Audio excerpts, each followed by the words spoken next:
go through. Oh, and we are live.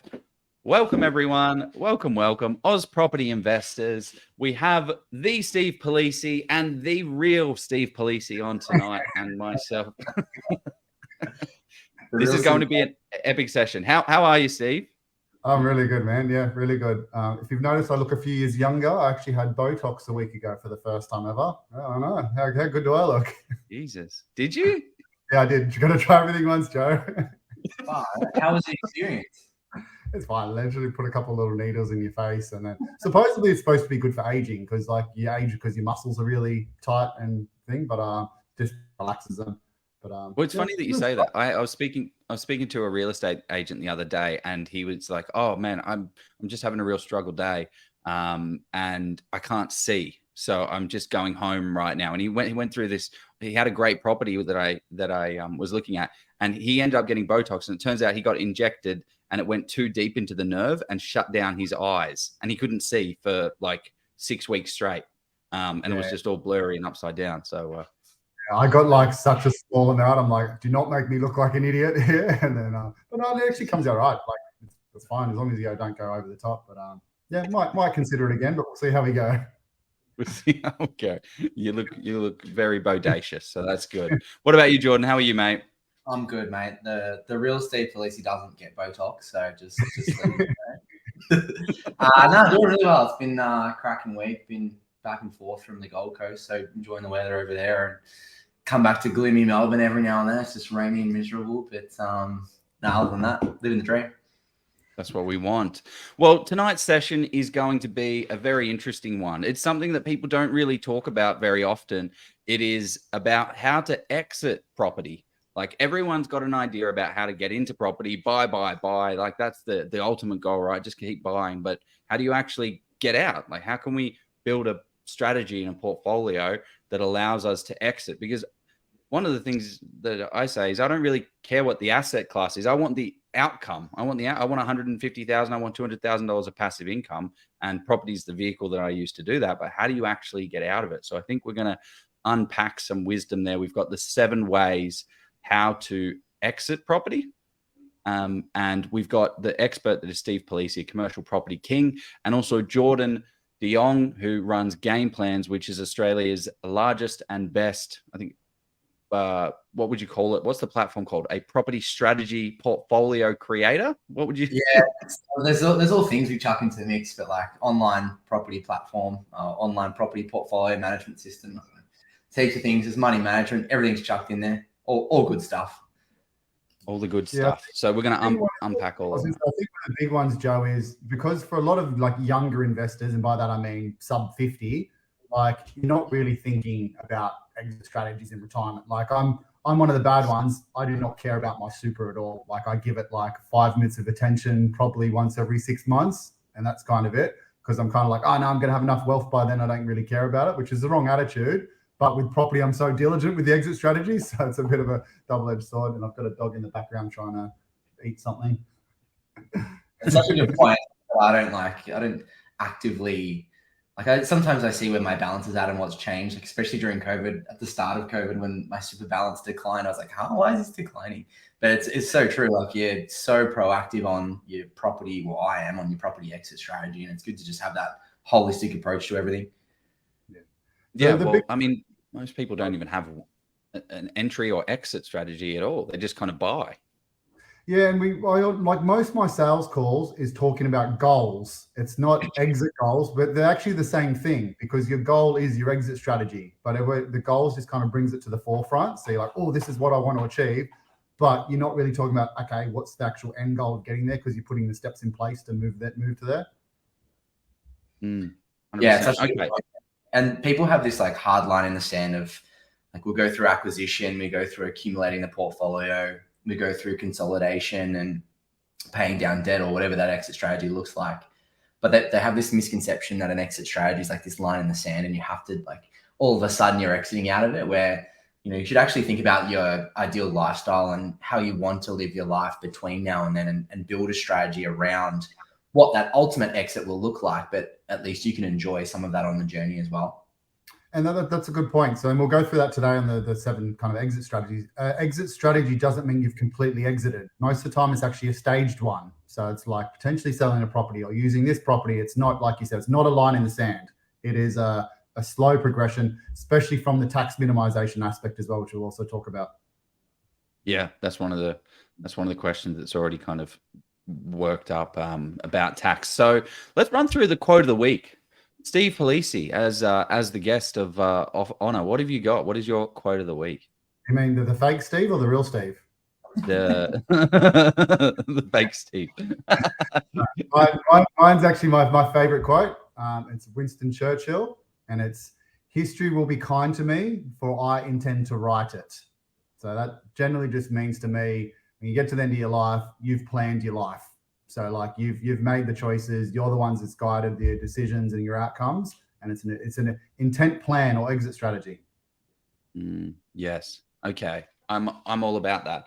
And I think that's one of the things that you don't see a lot is people actually planning out what they want. And that's what I like with chatting to you guys. You guys are all about strategy. Like strategy is a core piece of fundamentally both of your businesses, and you actually just take the time, and people don't take that time to plan out their strategy. What about you, Jordan? What's yours? I was going to say, you also don't know. That's the thing. So many things change. Like 7 years ago, I was an engineer designing mine sites. Then I was working for a buyer's agency. Then a year and a half ago, I was starting my own buyer's agency. And then hopefully in a few years, I might have some kids. And then your income might increase. And all of a sudden you go, oh, I can actually afford private schools now. And that changes. And so life gets in the way. So they're a fluid plan as well. They're not a fixed strategy. And Jordan will have this more than me. I get people that want to write this perfect plan and they think that's how it's going to play out, but it's not. There's so many variables: interest rates, lifestyle, income, who you partner with, divorces, kids. You've got all that stuff as well. Yeah, 100%. We're going to unpack all of that because that's super, super valuable. But the real Steve Palise, what is your quote of the week, mate? Mine's from big Mark Zuckerberg, and I've been following him a little bit recently with all the stuff that he's doing with Meta. But the quote is, "I'm here to build something for the long term. Anything else is a distraction." And I think like I've been following him with this whole metaverse thing, and like it's kind of a bit of a laugh at the moment. Like everyone's having a dig at him. I don't know. I think the share price is dropping or something. And it's like, you see this image of like an annotated Mark Zuckerberg in the metaverse, and it looks so silly, but like, his whole philosophy is like, I don't care that people are laughing at me, or I don't care that like it doesn't work as well as people would think that it would work right now. But like we're dedicating all these resources and they're spending like billions of dollars on it, billions, but millions, building something for the long term. So like he's not being distracted by, oh, it's not what people think it's going to be right now, or it's not, the technology isn't at where it is right now, but we want to be like the first to market in an area that's just going to grow and develop over the long term. So like he's like super inspiring, and just like having that longer term, bigger picture of, he might be a bit of a joke at the moment, or like everyone might be having a laugh at him, but he really doesn't care. It's about that long-term horizon. I actually had an argument with one of my mates a couple of weeks ago that he's like, oh, that's ridiculous. No one's going to live in a fake world. And then literally in the same conversation, he said he was playing video games that night. And I'm just like, what's the difference, mate? You're living in a fake world for 3 hours. Exactly. You're going to leave your real friends in the real world to go play your video games in your fake world. 100%. My little quote of the week is a basic one. Everyone's heard it. It's by Napoleon Hill. It is, plan your work and work your plan. You need a plan. You need to work that plan. Without a plan, for me, it's not, and this is kind of where we're all going to have different types of strategies. For me, I just have an end ultimate goal and have a bit of a framework of how I'm going to get there. But as Steve said, things are going to change, fluctuate. Everything's going to happen. You're going to get married. Are you going to buy a PPOR? Are you going to have an investment property? How's it all going to balance out? So I like to think my next property purchase that I get is crystal clear. I know exactly what that property is. And then I can see a bit of a framework for what the next few will be, but it gets a little bit blurrier. The further away it gets, the blurrier it gets. And it's just knowing that this next property is crystal clear, and that's going to help me get through to those next few, which is going to lead to that ultimate goal out there. And You don't have to be like us where we want to have a huge portfolio. A lot of clients, for instance, they've got their PPOR. They just want to buy the one property. They might buy the one residential or commercial property just to take some load off and have a nice retirement. It's still a strategy. So like, it's just a simple strategy. It's buy one property, pay it off over 20 years, use the income to kind of live off, or sell it. And we'll go through that today as well. Yeah, you nailed it. Even just the PPOR, like a strategy could be, I just want to buy a house that me and my family are going to be happy in forever. I want to get the debt down to zero, and I want to know what time frame I can get there by. So you're right. It doesn't have to be like this massive extreme 200K passive income portfolio, and that's the end goal. Everyone's different, and everyone has their own goals and risk profiles, and it's just about identifying what that is for you and what it looks like. Yeah, spot on. 100%. Okay, well, let's dive into our sponsored post by one Steve Palise, and then we will jump straight into this session. So we might not need, yeah, we might not need to introduce who this guy is after this video. So let's see. Commercial property offers the highest cash flow in Australian property investing, offering exceptionally higher yields than residential. Now, we're talking 8 to 10% net yields. That's cash after all expenses, not this 2 to 6% gross that we see in the residential space. So for those that are starting out on their commercial investing journey, it can be exciting, but it's also a step not to be taken lightly. The expertise of a commercial buyer's agent can pay dividends to help you secure that high cash flow and high growth potential property. And this is why we recommend Steve Palise of Palise Property. With over 6 years experience in the space, Steve has over 1,200 property transactions under his belt. He has seen it all and knows the best locations right for growth. In a previous life, Steve was a chartered mechanical and structural engineer, so he draws on his mathematical and analytical skills that he's developed to break down what works best in commercial property. As with engineering, same goes with commercial property. It's based primarily on the numbers.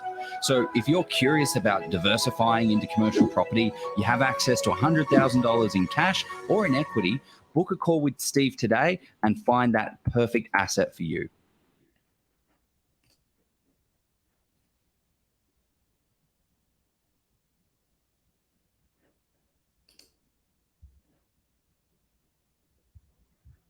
We're back. There we go.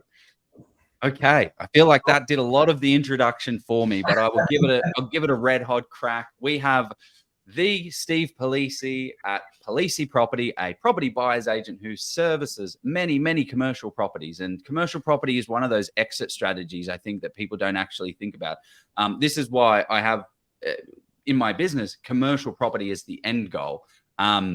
And then we have Jordan de Jong, Property Strategy King, the creator of Gameplans Strategy.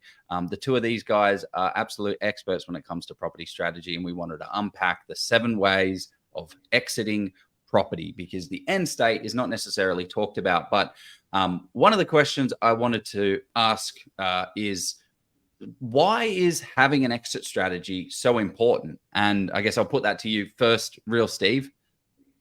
Steve Palise. Real one. It's actually hard. I'm going to change my name. But yes, Steve. real Steve. For me, it's just to come down to what your goals are. And that's what I mentioned before. It's about like what you're trying to achieve over what time frame versus what your risk profile is. And then you marry up all of those and then basically work backwards from there of, okay, with this time frame, how do I actually get there? And then the main thing is you actually have to put pen to paper. And this is Jordan's whole thing is it doesn't work if you don't write it down. You might be all right if you go out and buy a property here and there and cool, in 20 years time, you've got 3 properties. That's still okay. But if you're trying to hit a specific target, whether a portfolio size or passive income, or even just like I get a lot of ones where people want to pass on a property to each of their kids. So they've got 2 or 3 kids. They want to accumulate 2 or 3 properties there. So that's got nothing to do with cash flow or capital wealth. That's actually got to do with having like a property paid off that they can pass on in retirement. So it's just, everyone's different. Like I get some clients that are happy when they get a new fishing reel, and I get guys that are disappointed when they've just bought a Lambo after 6 months, they get bored of it. So it just depends. Like I'm one of those guys, like I don't need a lot. Like not into fast cars and not into really fancy properties or anything like that. drive a camper van around Australia when I'm in town. So I don't need a lot. Mine is a passive income one. It's not a net wealth. That will change when I have kids. When I have kids, there might be a little bit of okay, I need something to pass on to them. Could just be passing the portfolio, but it could be, oh no, I want to be able to live near me, so I need a deposit for the house, etc., etc. So that's okay. You just be honest with yourself. Like, find out what makes you happy. No point doing your job for 20 years if it's not going to make you happy, because I can tell you a passive income won't make you happy if you're doing something you don't enjoy. 100%. Yeah. What about you, Jordan? Yeah, I think Steve nailed it. I think sometimes there can be a little correlation with the exit wording. So a lot of people, like what we're talking about today, is exiting the portfolio, and sometimes there is no exit at all. But a lot of people associate that with exiting the rat race or exiting the work career or whatever it might be. So I think, that's why we sort of talk about not having that line of the sand, because it's like, oh, if I work for 30 years and build a portfolio and have X passive income, I can leave my job and that's my exit strategy. It's more about exactly what Steve's saying, is like, put a plan in place, have a target. Otherwise, you're just buying things for the sake of buying things, which is what I did for my first 3 properties. Know what that plan is and start to move towards it on the journey. And there's no line in the sand of this is when we retire. It might even be a plan of, okay, we might be going for a little bit more passive income. We might decide to turn down 1 day a week of work or 2 days a week of work. It's not like this work, 62, we retire, that's it, time to exit. So for me, it's more just about, exactly as Steve was saying, understanding what it is that you actually want out of life. Like, what is your ideal lifestyle? Working towards that along the whole journey, and then slowly tapering off and finding where that exit works well for you. Yeah, I get a lot of clients as well, Joe. They're like, oh yeah, I want a 300K passive income so I can quit my job. And I'm like, what are you doing when you quit your job? You need 300K for. And they're like, oh, I want to be able to travel the world. I'm like, you can do that on 50 grand. Like, why are you working an extra 15 years for the sake of that? But again, it's just, everyone's different. There's nothing wrong with striving for big things. If you want to be the guy with the 50-foot yacht and the fancy watches and stuff like that, and you love the hustle of that, cool, go for it. I'm a bit different. I love this relaxing, climbing mountains, rock climbing, driving a camper van around. So I don't need that much. And I won't take on as much risk. Like me personally now, it's buy a PPOR and pay it off and then probably relax. I won't be one of those guys who just keeps accumulating. It'll just be chill a little bit. Yeah, I think, Steve, I think a lot of clients that I talk to, like, their goal is to replace their income. So let's just say hypothetically they're earning 100 grand a year. So their goal is to get to a passive income of 100 grand a year. But realistically, on that 100 grand a year, they're still able to save 3, 4, 5 grand a month. So into retirement, do they still really need to be saving 3, 4, 5 grand a month, or do they just need to be paying their bills and their principal place of residence in a good state? Like, do they need to continue saving? So it might actually be, 70, 80K that they need to achieve before they exit. So yeah, I think you got it. Yeah, you alluded to it before as well. Like, you don't have to quit cold turkey as well. Like, you could have a 50K passive income and then just go get a slightly lower level job on 50K a year, 3 days a week. And then you got a really cool life. You work off 4 days and you're still making the same money. And you do have to do something. Like, you rarely meet people who are happy doing nothing 7 days a week. So you either have to do a passion project, get a really cool hobby, or end up finding a job you actually enjoy. So you have to do something. Like, I get bored sitting in a lounge chair, like in the Bahamas, after 2 days. Like, I need to be like rock climbing or climbing a mountain or working on something or writing a book or something like that. I have to do something. But again, it's just your personality. Just work out. Just be true to yourself, mainly. Yeah, it's true. And especially for people that get to that point, right? If you have gotten to that point of passive income, you're not going to be the type of person that just sits down and relaxes and just sits on their hand and does absolutely bugger all, because it's just not going to jive with you, because you're a go-getter and has actually built a massive portfolio. Well, it's just one that can sustain you at least. Yeah, spot on. So, okay, well, let's cover off why is an exit strategy so important for us? Like, is it a must or a maybe? Do we have to kind of think about our exit strategies, or is this something that we can just kind of have a bit of a handle on? Like, how important is having this exit strategy for us? Yeah. So for me, the answer is yes to both, depending on who you are.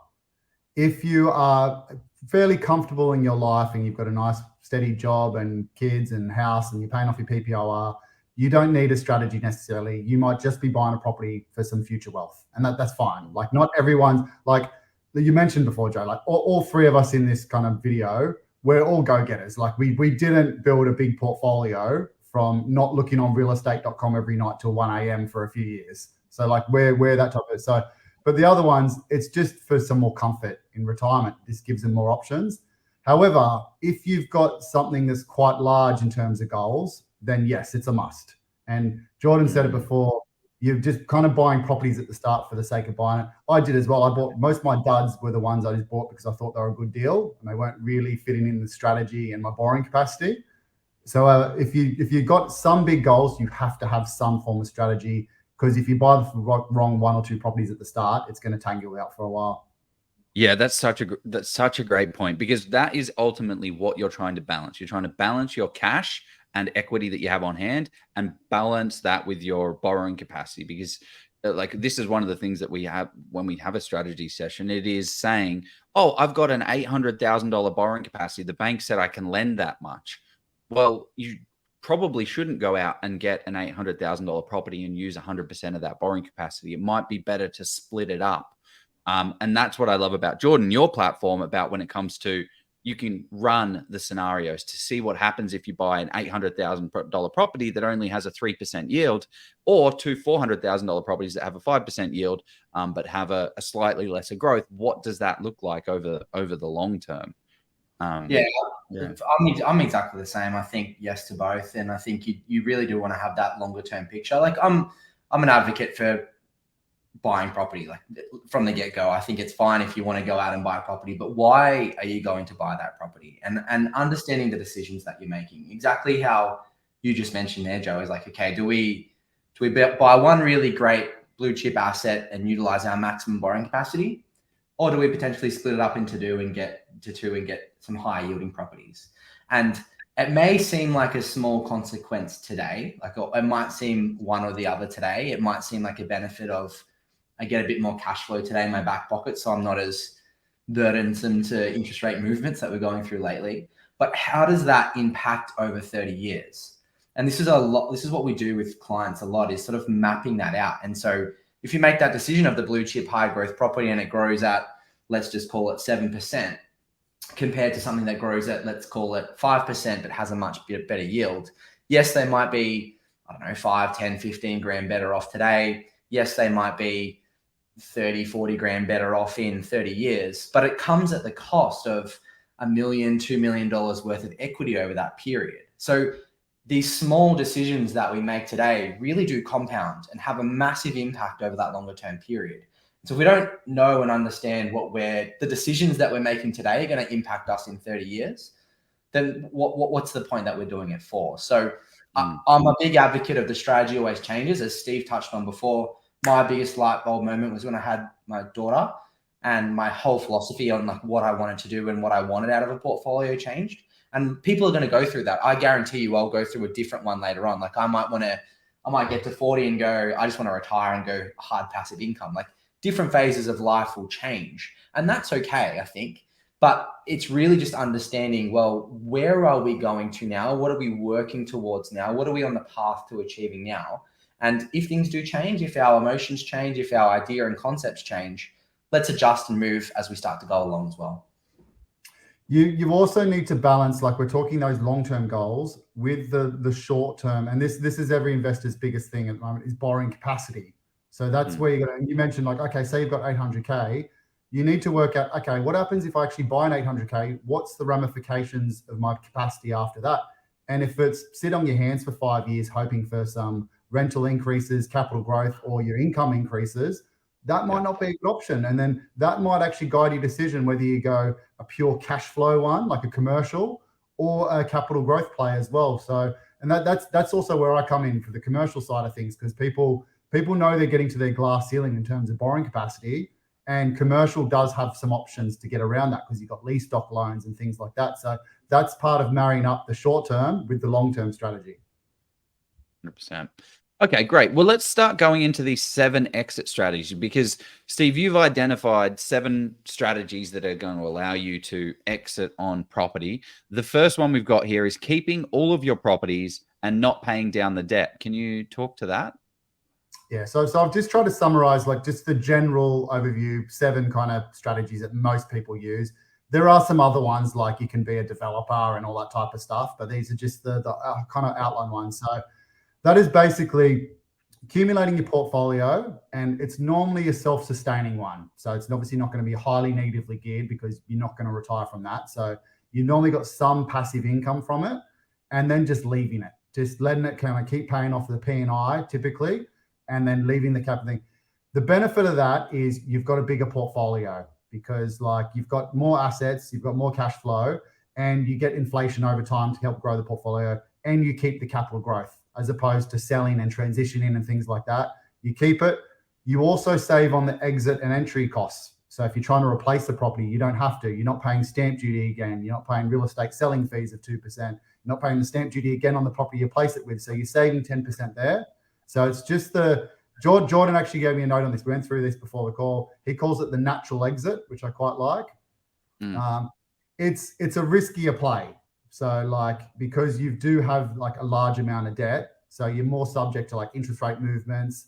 And then you also just typically can't like refi. Like you're not going to be able to go interest only for the rest of your life because the banks, you're not going to be able to service that debt. So you typically have to be P&I as you kind of go on.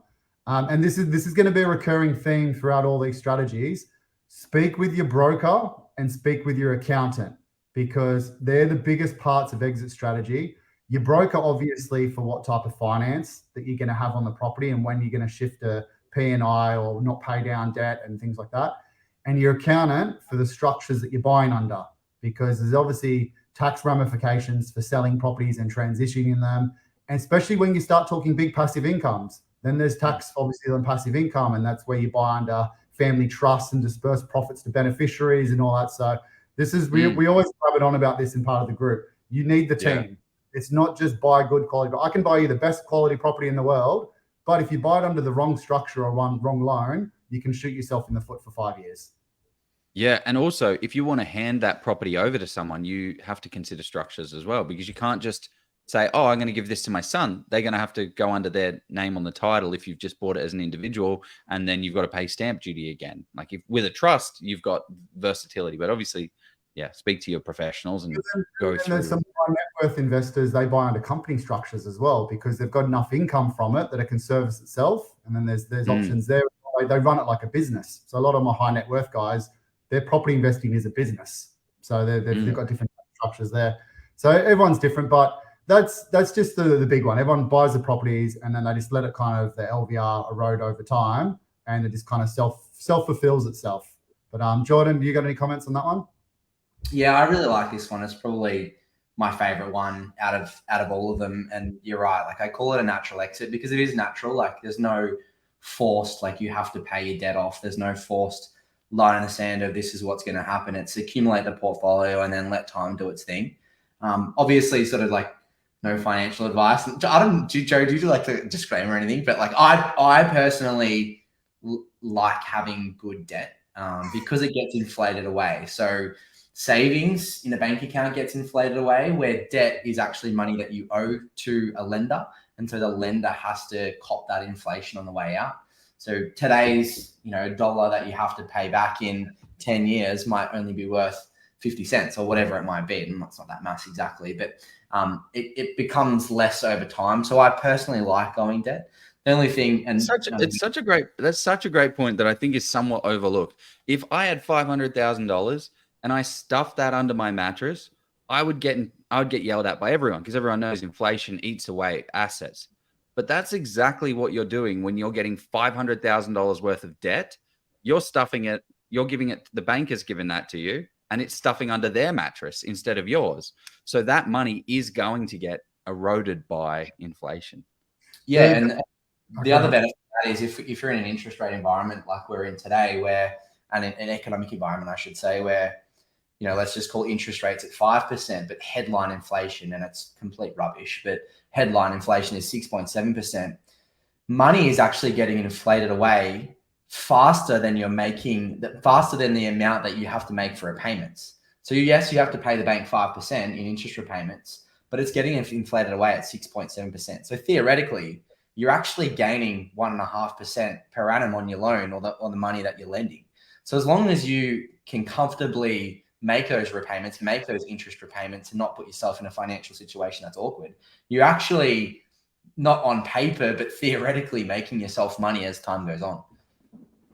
Yeah. One of the big risks for this strategy for me is interest rates can obviously harm your lifestyle quite a lot. Like if you'd say you had a 50K passive income from your portfolio because you're not paying down the debt 3 years ago and you're paying 1.9 or 2.2% interest rate on the loan.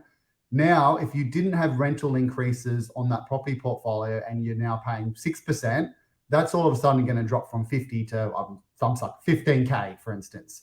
So if you're relying on that on retirement, all of a sudden you've gone from passive income you can live off to struggle street. So that's the big risk with keeping it and not paying down the debt. So you need to make sure you got that buffer in place, like with the LVR and interest rates, that you can kind of handle it. Same thing for maintenance and vacancy periods and all that. You need to be able to take that into account and handle it if your roof collapses on a couple of your properties and things like that. Yeah, and on the interest rate point there, Steve, as well. Like I know a lot of people I talk to like to stay interest only on their portfolio as they're continuing to go along. But with that natural exit, if you don't have income, if you like retire and you don't have that income coming through, at some point or at some age, the banks are going to say you can't refinance onto interest only, and so you may have to roll to P&I. And again, that's going to increase the repayments that you have to make. So it's just one of those things. Again, it's a nice natural exit. There's no sort of forced line in the sand, but it's something you do have to plan around. Okay, if I do stop having a certain amount of income, or if I go cold turkey and just retire on the spot, am I going to have enough finance or enough income or passive income from the portfolio to sustain not only a P&I rollover if I'm not on P&I already, plus interest rates movements if they were to go up or down 2 or 3%, and just make sure you're comfortable from that standpoint. Yeah, it's very unlikely you're going to go in this strategy with a 90% LVR. Like if you'll get retirement age, it's going to be a 50 to 70% kind of most likely with that kind of good buffer. But again, everyone's circumstance is different. Don't sue us, not financial advisors, yada, yada. Yeah, I'll pop the disclaimer up. I think that counts. Thanks. Well, I always hear people say not financial advice. Do you guys actually know anyone who's ever been sued for financial advice when they're not receiving money from someone? Like, not yet. I don't want to be the first. Don't sue Oz Property. We don't have the funds. Number 2, keeping all your properties but paying down the debt. So this is a bit of an interesting one. So we're now looking at when we're putting debt into the equation and we're starting to pay that stuff down. What does that look like, Steve? Give us a run through. Yeah, so same as before, but you're either physically putting cash savings into the portfolio to pay it down a bit quicker, or like John said, be on P&I. It rolls over to P&I, and then you can plan from that point, okay, I'm going to be debt-free in 10 years' time, 15 years, 20 times. And that's the biggest thing for this one is you can actually plan it really, really well because you know how much money you can put into it and what the P&I repayments are over what time frame. So you can get a kind of definitive line in the sand of exit date, we'll call it. So this is most people's exit strategy. Like 90% investors will have it, they'll switch to P&I and then they'll pay it down. And you can phase into retirement because obviously as you're paying down, your actual passive income increases as well. So it's just the usual typical one that everyone kind of does.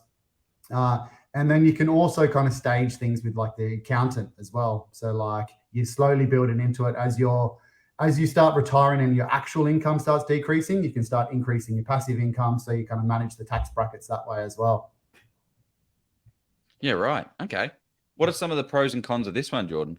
Yeah, so this is what I like to call eliminating with cash. As Steve said, it's either like a hard cash dump into paying off the debt or paying P&I. So some of the pros that I wrote down is it's kind of a risk-free retirement. Like you're not susceptible to those interest rate movements or massive P&I rollovers into retirement, apart from like potential sort of major building defects that might come up and cost a bit. Like you're essentially risk-free without debt. As Steve said, it can be planned really, really well. Like you do have that line in the sand and can calculate how long it will take you to pay it off. and you still have to pay tax on the rental income. So that's probably actually one of the cons, is you have to pay tax on that rental income that comes through as you start to go through. There's no, like with the previous scenario, you do have the debt and the tax deductions on investment debt. So you get a bit of a win-win there, but heading into retirement with a rental income, you still have to pay those taxes. Some of the other cons is it can be a bit of a long runway to pay off that debt completely. So if like you've got this time period or this line in the sand, it could be sort of like 10, 15, 20 years away. And some people might have to continue to stay working over that period to pay it off completely before they go, I'm comfortable, the debt's paid off, I can retire now. They do lose out on the inflation eating away at debt. So same scenario before, but you don't have any debt going into retirement, which is less risky, but at the same time, you don't have inflation eating away at that. If you are using savings, or you do have rental income coming through going into a savings account, obviously you're losing inflation on that on an annual basis as well. And then you don't get any tax deductions on the debt. So there's some pros and cons that I rattle through. One of the points you mentioned there about the long runway, that's also where commercial property can actually come in, because with residential, like not many people pay off. I know there's some gurus out there that pay off it in 10 years, etc., etc. Just run a mile when anyone says that for residential. With commercial, you actually can pay off quite reasonably in 10, 15 years. So you can actually shorten that runway by throwing a few commercial properties into your portfolio and remove the risk of commercial, that is long periods of vacancy. So that's where the actual planning comes in, because if you don't want to have a 20-year plan and you want to shorten it to say 10 or 15, high yielding properties might come into play. You might buy a house in granny flat or a little duplex or block of apartments or a commercial property just to fast track that one if you can't put that additional savings in yourself. Yeah. And well, when does commercial come into a strategy? Like, I guess what you're saying, Steve, is it can come in at any point, and of course, but typically speaking, I guess I don't know how to ask the question, but where is it normally see? Because the way we kind of build out portfolios, we see people accumulate their riches and their net wealth in residential, and then they like, well, how do I unlock this? And then they unlock it through commercial property. The whole power of property is leveraging. Like no other asset class will they go give you 80, 90% of someone else's money to go play gamble the market kind of thing. And that's a part of the decision of when you go commercial, because residential, you can get away with 90% loans and you pay lenders mortgage insurance. There are a couple lenders doing 80% for commercial, but most do 70%. So you need 30% deposit. So that's why you mentioned accumulation. I would much rather, if I was a low risk 25-year-old person, investor, I'd rather go buy 3 residential properties on 90% loans versus 1 commercial on a 70%, because if I get the same capital growth, I make 3 times as much with the resi portfolio. In addition, commercial actually has about 3 times more rent than a resi, but I've got 3 times more resi. So I can actually start getting on par with passive incomes because I've got a larger portfolio. So where it's right for you is when you're kind of running out of borrowing capacity. So if you'll start looking and you go, oh, I've got a 1.5 mil resi capacity, but only a 600K commercial. Cool. Resi is probably the right option for you. If you start looking at those numbers, and because you're based on serviceability, you can't borrow a resi anymore, but you've got the same borrowing capacity for a commercial, might be worth looking at them. I had a client yesterday, they got a mil resi capability, but 3.2 mil commercial capacity. Because they've got the funds there, they just can't leverage it with full doc, so they can go lease doc, and they've actually got a much bigger borrowing capacity for commercial. So there's the option there. And then you just marry that up with what you're trying to achieve. And this is the whole planning side of things. Me, like if I've got a 65-year-old client, buying a neutrally geared residential property doesn't really help their strategy. Like they want a retirement fund, so they have to be commercial. So you just got to find that point. Most people buy when they start kind of accumulated 2 or 3 properties and they're at the serviceability limit, or they're mentally starting to switch on to, okay, I want a passive income in 5-10 years time. How do I get there? Resi's not going to give it to me for 10, 15 years. Yeah, the way I typically explain this as a bit of an overview, high level, is there's kind of like 3 stages that we go through when accumulating a portfolio. So first stage, as Steve mentioned, is always sort of an equity focus or growth focused. And the reason we do that is because obviously the compound effect, and over time, that's where you're going to generate your most wealth. But additionally, from that wealth and growth, you can extract that equity and use that equity as deposits for future purchases, which for people getting started is generally the hardest thing, is saving enough money to be able to get in and then continuing to have that savings moving forward. The second stage that we go through is something that I call momentum, and it really depends on where everyone is. But in the momentum stage, we're still looking for growth focused assets, again, because that's where long term you're going to grow your most wealth. But at the same time, we're looking for either sort of a neutral or passive or positively geared property where it's self-sustaining, it's building momentum within the portfolio and allowing things to continue to grow. Now, for someone who has a really, really high income, maybe from, you know, a great job or their own business, they might decide we still want to go growth focused. We'll pay for the portfolio from our business, but over the long run, we're going to get the capital growth. So we're really happy with that. Alternatively, you might have someone who's like, we just want to retire in the next 10 years. We just want to go heavy passive income and go from that side. So it really comes down to a client's goals and risk profile. But then Steve nailed it. Once you've gone through that equity or growth phase, the momentum phase, and then you're kind of capped and there's no more borrowing capacity, that's when you start looking to get into that like heavy passive income assets and starting to replace incomes. And that's when you go that different type of lending route where you can get access to other lending avenues to allow you to continue building the portfolio. So one of the questions that kind of comes up is, but how do I transition that? I've got 5 residential properties right now. How do I actually turn that into commercial? Do I sell down? Do I leverage? Like, how do I actually buy another commercial property, and what does that look like? Yep. So we'll get onto that on strategy number 4, Joe. Okay. Well, where are we at? We're at number 3. Strategy number 3: keeping all properties and increasing the debt. What the hell are you guys playing at? We can't increase the debt when we've got more debt. This is not an exit strategy. This is a maniacs. What are we doing? Can you explain it? It doesn't sound as crazy as it actually looks. So because you're not going to be going from an 80% to a 90% kind of thing. This is where like you might have a low LVR. And don't get me wrong, this is a risky strategy. I don't recommend it for most people. But say you've got like, I don't know, a 40% LVR. Like there's lots of people that, or they've got their PPOR paid off. So they've got that paid off, and then they actually want some funds for retirement. They might actually pull out 20 or 30% of the actual property equity and use that for the holidays and the cars and the families, or the passing on a deposit to their kids and things like that, because they can still effectively, like if they've got a residential property or commercial property, manage that if they want to pay it down later, or just live off it. And inflation and growth will do its thing. It'll actually erode that anyway. So if you increase your debt to say 30 or 50%, in 10 years time, the LVR is probably back down to 25% or 0. So you can kind of manage that. So it is a high risk strategy, but it gives you a big influx of cash effectively you can start spending. The benefit of it is you keep your portfolio. So similar to strategy 1, you get your whole portfolio. So you still get all the future capital growth. And you might not just have the passive income that you wanted, but it still lets you keep that portfolio. So it does sound crazy, but it's not like, I'm not saying, oh, when you're an 80% LVR, just keep refinancing at 80%. Banks won't let that happen anyway if you're planning retirement. So we're talking generally lower LVRs. Okay, that makes a little bit more sense. That cleans it up a little bit for me. Jordan, what are some of the pros and cons of this one?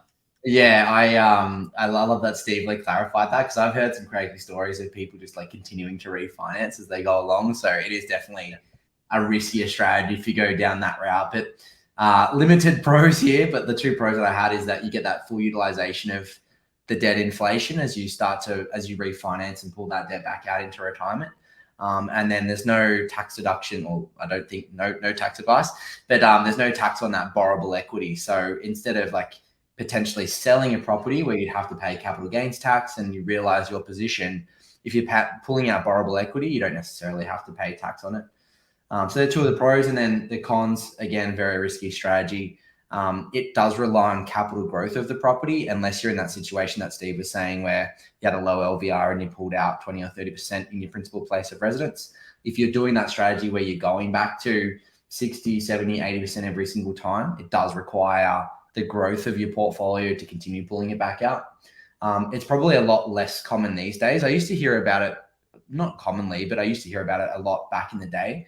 Where the lending environment was really different. Like you were able to just continue lending, and there was, I don't know, ninja loans and no doc loans and like all this stuff back in the day, which made it a whole lot easier. But we're in a different environment these days, and it's not very common. As Steve said, banks will say no more at some point once you get to either having no income coming through and trying to refinance, or you get to a certain age. There's a risk that if you pulled out equity and you had to sell your property for a financial situation in a down market, you could potentially be in negative equity, which is never a good position to be in.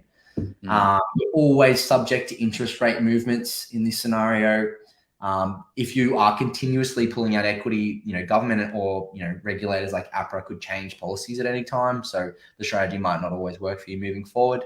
And it's not a great play for generational wealth as well. Like if you wanted to hand over a legacy to the kids and you're giving them a $4 million property, but it comes with $3.5 million with debt, it's not really the best generational play to hand over to them. So yeah, a few more cons than pros there, but I think Steve's approach and, just taking a little bit of funds out of a principal place of residence might be a way if someone wanted to hold on to their portfolio into retirement. Yeah, it doesn't necessarily have to be pulling it out as well. Sometimes like a parental guarantee for your children's house is effectively the same thing. It's the same net result. You're just, someone else is using the money for it, like you're kind of backing someone else. John said you don't really see it in resi anymore. You still see it a bit in commercial with like lease doc and low doc kind of loans where say you've got a commercial property and it's paid off, you might go like a no doc loan and get it on a 50% LVR because it's still cash flow positive, but you've got these funds to actually live off and travel and things like that, because you do have to realize the money somewhere. And this is the part of every single strategy, you have to realize the property income somewhere, whether it comes from rent or the equity. This is the whole thing with strategy. They're the two things you balance, and that's how you actually get the lifestyle that you want. Love that. Here's a question that's come in. Anyone who's got any questions, throw them in as we go along as well. It's super valuable. And he said, do you guys have any thoughts on living off a line of credit, which I think is talking to this exact strategy? Spot on. It's exactly what we just spoke about. Yeah, actually, a line of credit is it's you pulling out the equity and using it to live off. So people do it. It's not outrageous, but like me and Jordan said, you're not doing it at 80% kind of thing. And if you're spending, if the banks are giving you that LVR and you are spending it, you're asking for trouble. Like most of the time they give you that line of credit based on the premise you have to buy an investment property. And I know it's easy to say, yep, I'm buying an investment property, and they give you the line of credit. However, like if you spend it and the market goes bad, like markets drops 10% or something like that, you lose your job, you can burn your fingers very easily. Yeah, exactly. And that's what someone says here. I always thought it'd be difficult refinancing with no job or income. So if you are looking to use this as your retirement, there are some people that rave about this as a strategy in there. Like there was this comment here, Michael Yardney raves about it in his books. Yes, that was a book that was written many, many years ago. So that strategy is now no longer relevant. And this is why it's so important not to have a static piece of paper strategy. Like the strategy that would have been written in this book in 2001, if you're still using that playbook, it just doesn't work anymore. You have to have the dynamic tech-enabled platform like Jordan does. I'm not trying to push you here, not trying to push Jordan here, but I think it's so crucially important to have something that updates and changes with the situation that changes and the rules that change. The debt to income ratios are going to be shifting in 20 years time, as they had in the last 20 years when we had low doc and no doc loans for residential. Got them in commercial still. But that's probably going to change at some stage as well. And you have to be dynamic in your approach. Well, one of the things that people always get confused about what banks are willing and not willing to do. I just look at it at the point of view is they're protecting their money. That's it. So when people go, oh yeah, but they're not going to service you if you don't have an income. Yeah, of course not, because they're worried if you don't have an income and the property goes bad, they do it from there. But that's also why they balance the LVR. And that's actually why with commercial, you need a bigger deposit, because they know if your tenant leaves, the property might be worth 20% less, they can still do a quick fire sale and get their money back. It's also the whole premise of lender's mortgage insurance. You are actually getting an insurance based on that you can't pay that thing and the property price drops more than, say, 10%. So that's the whole premise of the actual insurance. So if you look at it from the point of view of banks are just protecting their asset. So they either want to see a stable job or you have an income or the portfolio have an income. If that's not positive, then the LVR will be the thing that balances it. They want to see really low LVR so they can do their fire sale and flick the property. And then that normally answers 80% of the questions with lending. Yeah. Love that. Okay, strategy number 4, selling part of your portfolio to pay down debt. Steve Palise, what does this mean? All right, so basically what you said, so you're actually selling some of the properties and then paying off the bulk of the debt. And this is what you alluded to before. If you're like, oh, when do I transition to commercial? Do I sell a property? Do I try to buy one and keep it? This is a lot of people's strategy. And to be honest, it sounds like it's your strategy as well, Joe. You're going to build your residential base and then sell a couple of the properties and maybe transition. Hopefully not. If you can keep your base and still get commercial for that passive income, then you get the best of both worlds, like strategy number 1 and 2. But this is where you kind of make the decision. As I mentioned before, transitioning properties is an expensive exercise. You've paid stamp duty on the property that you're selling. You're paying the agent 2% selling costs, and you're spending stamp duty on the next property as well. So there's like 10% swing to kind of do it. But it's just a lower risk strategy because you can actually pay down the whole debt. There actually is not much risk. If you've got a good passive income, besides vacancy and maintenance, they're the only real risk because there's no more interest rate inflations and things like that. It's just a nice little one. A lot of people will sell some of their properties, the residential ones, that they feel have had their good run. So like if they've got a Sydney property and it's just double-digit growth for 5 years and they think they're kind of at the end, they might go, oh, okay, I don't think I'm going to get that much capital growth in the next 5 years. Yep. And they might transition into like a commercial or some of the other ones is actually like sell off some properties and then use some of that profit and put it into some granny flats as well, because that'll actually help pay off the debt quicker as well. And as we keep saying, it's not a fixed rule. There are 1,000 ways to skin the cat. You can do it staged, you can do it all in one go. It just depends on the actual person itself. But for me, this is just a good kind of low risk one. And then a lot of people paid off the debt and then they've got that income and they can support their kids, lifestyle, family, and all that type of thing. Yeah. And this one is my favorite strategy, but you also got to think about it with the type of asset that you're buying. So a lot of the assets that I like to buy are properties that are not their end value. They're not the end product. So I buy a property that has a house at the front and it's large enough land that can be subdivided. So I then have optionality and I'm not buying the total end product. I'm not buying a unit. I'm not buying a townhouse. I'm building townhouses. I'm building units on it. So you can then have a choice of saying, hey, I'll keep the front house, but I'll sell off the land to pay down the debt on the front house, which is then going to, or take that capital and then go into commercial, or build a house on the back as well and sell both and then transition into commercial, or then just use the equity because there's so much equity already in my portfolio that I can then transition into this more cash flow type of asset as well. So much optionality with that. I really like the modern take that we put onto this one as well. Like, I don't know if the person reading the old Mark Liardney books probably knows about this as well, but it's a common one that used to come up with that whole process of like buy 10 properties, then sell 5 to pay off the other 5.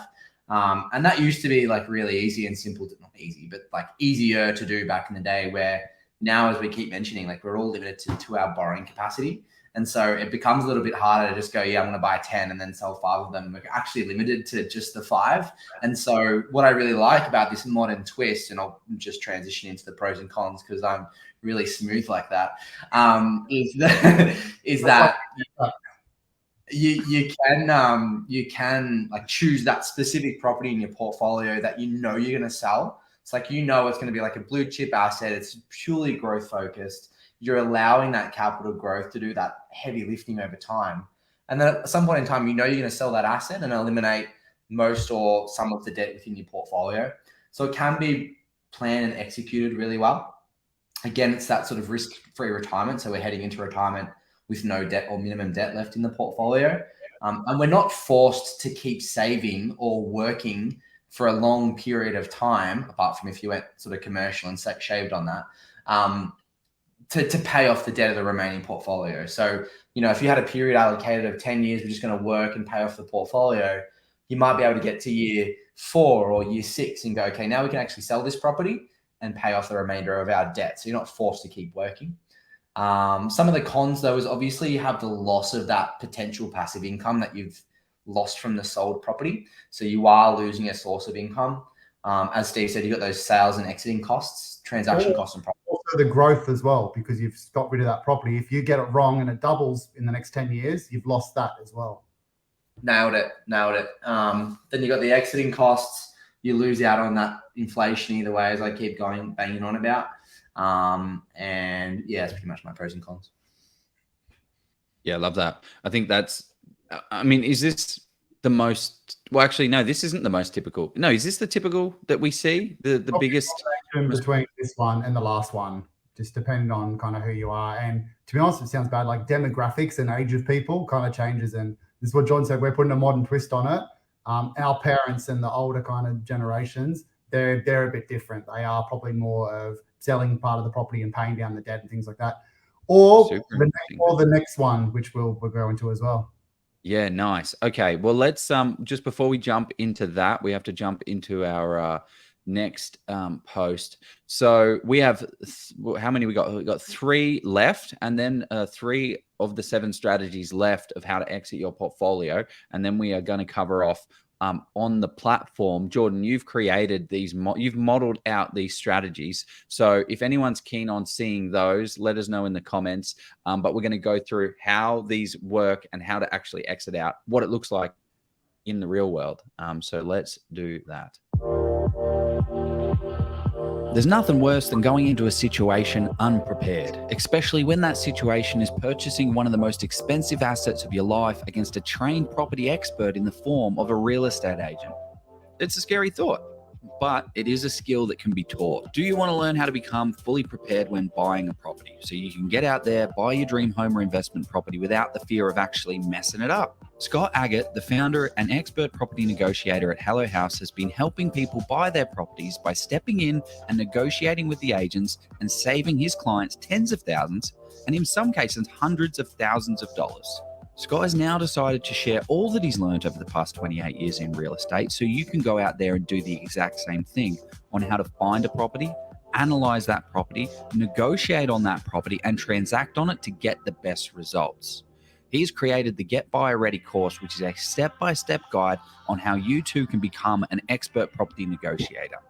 It's the easy way of how you can avoid all of these agent games and get the best purchase price on that dream home or your investment property.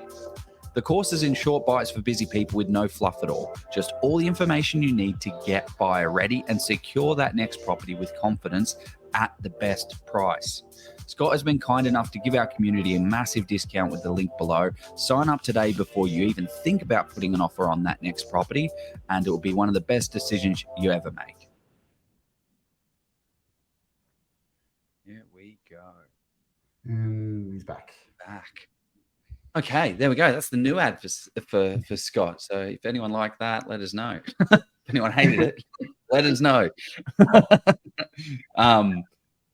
Okay, here we go. I feel like this comment's aimed at you, Steve. We've got a little comment here. Can living in a van asking for the bank for a mortgage to buy another property and live off that passive income be an exit portfolio?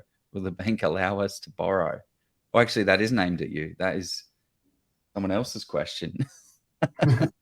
Living in a van and asking the bank for a mortgage to buy another house and live off that passive income be an exit portfolio. Yes, but they're going to look at that income that you're getting off that property as just income. So they're going to treat that the same way as effectively a job. And this is the whole serviceability calculation. They look at what income you get from whether that be your actual job or your property portfolio. Then they slap on their interest rate buffers of 1.75 to 3.5% or whatever it may be. Then they take like 20% of the rent that you're getting on your property portfolio and they take that off. And they go, can you afford that?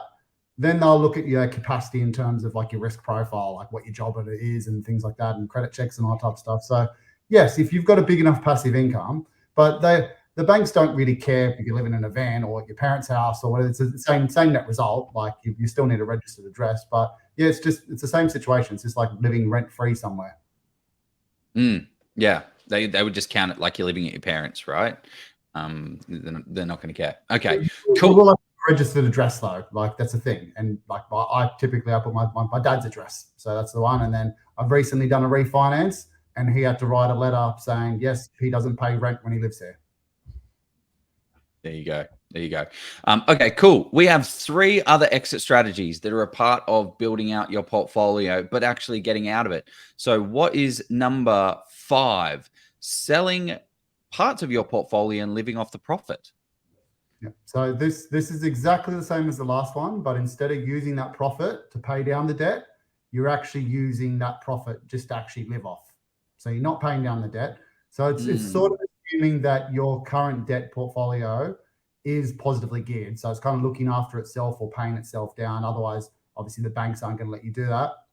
The reason why you might live off the profit is some people just want to have their effort moment where they just go off and travel the world for 2 years or something like that. Like, you know, most retirees, like they'll retire and then they go to their Europe trip and they go spend 50 grand on that. That's sort of what it's getting at. It's not, okay, you're not putting 50 grand back into your portfolio. You need that cold, hard cash to actually do something. And a lot of people just set themselves up for retirement. So they'll buy like their boat, and then they'll have their holidays planned and they can do that. Same as above, it's just a little bit riskier because you've still got obviously the debt and you're going to lose some of that passive because you're not paying down the debt. So yes. So, like if you can live, actually you want to cash for what they want to do. Yeah. Okay. Cool. You broke up a little bit there, mate. But Jordan, what are some of the pros and cons of this beautiful strategy?